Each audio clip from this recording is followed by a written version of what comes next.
Welcome! Today, we're jumping into something really fascinating. A story that's all about technology, economics, and really the very definition of family. We're talking about India's IVF industry, and trust me, it is absolutely booming. Okay, let's just start with a huge number, shall we? $1.5 billion. That's what India's fertility sector is expected to be worth by 2026. I mean, that's not just growth, right? That's an absolute explosion. It's a sign that something massive is going on. So you gotta ask, right? What in the world is driving this kind of growth? It's not just one simple thing. It's actually a really powerful mix of different factors. And that's exactly what we're gonna unpack together today. All right, so here's our game plan. We'll kick things off with the incredible tech making this possible. Then we'll talk about who can actually get access to it. We'll cover the new rules of the game. And finally, we'll look at what's next. Let's get into it. All right, first up, the tech. And this isn't science fiction, you guys. This is the stuff that's happening in clinics right now, making the dream of having a baby more precise and, well, more successful than ever before. So what were we talking about here? Well, a whole bunch of game-changing innovations. You've got AI that helps pick the strongest embryos, genetic tests that screen for problems early on, brand new ways to freeze eggs, and even time-lapse imaging that lets scientists watch an embryo develop moment by moment. It's pretty incredible. Okay, let's zoom in on what might be the biggest game changer of them all, AI. So what is AI-powered embryo selection? Think of it like this. The AI is like a super-powered assistant for the embryologist. It scans thousands of images, sees patterns and details that are totally invisible to the human eye, and then helps predict which tiny embryo has the best shot at becoming a healthy baby. So what's the process look like? It's pretty straightforward, really. First, they take pictures of the embryos. Then the AI does its magic. It analyzes everything, how fast the cells are dividing, their shape, you name it. After all that analysis, it gives each embryo a score, kind of like a report card. And then the doctor, who now has all this amazing data, can choose the A student embryo for transfer. It's all about making a smarter, more informed choice. And it's not just AI. You've also got something called pre-implantation genetic testing, or PGT. The best way to think about this is exactly like a quality control check.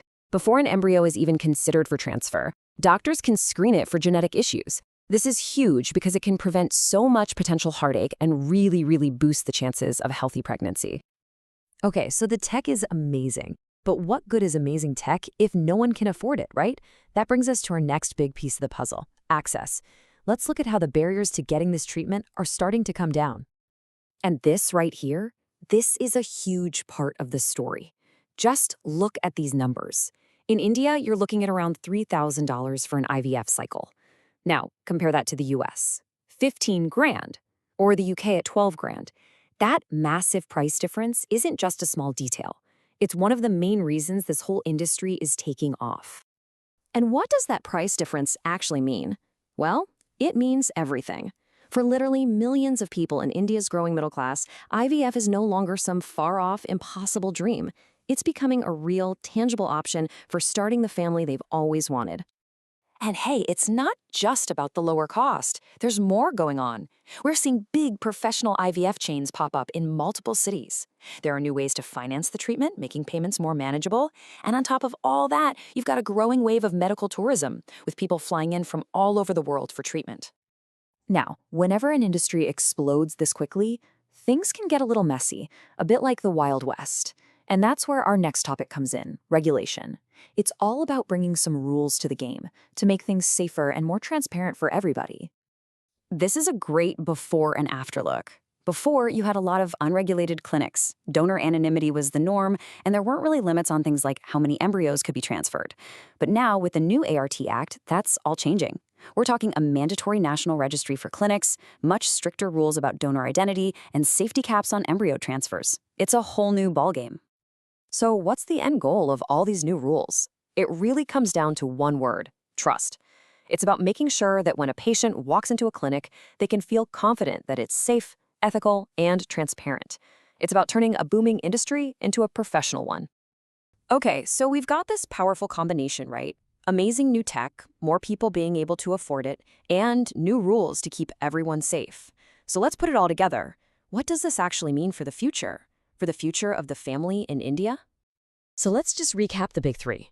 You've got technology driving up success rates, you've got affordability opening the doors for more people, and you've got regulation building that crucial trust. Any one of these would be a big deal, but all three happening at once? That's the perfect storm. And really, this is the main thing to remember. This isn't just about business trends or market numbers. What we're actually seeing is a massive social shift. This is about completely reshaping how families are formed right across the country. Which leaves us with this final, really big question. As science literally redefines how life begins, how do we as a society evolve with it? What does it mean for our culture, our values? It's a huge question and a powerful thought to leave you with. Thanks for tuning in.